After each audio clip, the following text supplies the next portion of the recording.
Mr. Henderson, the new strict principal at Northwood Academy, announced a new dress code policy during morning assembly. No visible logos, brand names, or recognizable patterns on any clothing, he declared firmly. We want all students to be equal here.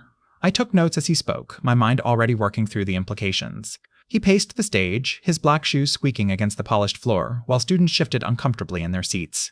His enthusiasm for controlling what we wore was almost impressive, in a concerning sort of way.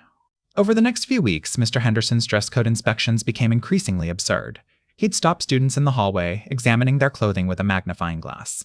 That Nike swoosh is too prominent, he'd snap. Take off that sweatshirt immediately. One day, he spotted my friend's plain white t-shirt. Even that blank shirt might have a hidden brand, he declared. From now on, all clothing must be completely plain with no visible logos, patterns, or distinguishing features whatsoever. No exceptions. The other students groaned, but I simply nodded. The more unreasonable his demands became, the clearer the path forward appeared. The next day, I arrived at school wrapped completely in plain brown packing paper, held together with plain brown tape. When Mr. Henderson spotted me in the hallway, his face turned purple with rage. "What is this absurd costume?" he demanded. I calmly replied, "Mr. Henderson, you specified that all clothing must be completely plain with no visible logos, patterns, or distinguishing features whatsoever. No commercially available clothing meets these impossible standards, so I created my own from plain materials. I'm following your dress code policy exactly as written." His sputtering was almost as entertaining as the situation itself.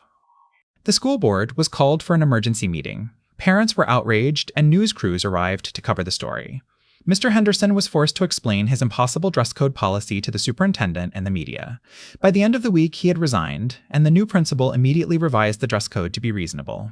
As for me, I was simply allowed to continue attending classes as usual.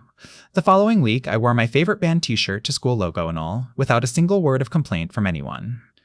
I didn't gloat or make a scene, I just went about my day, enjoying the quiet satisfaction of having followed the rules exactly as written.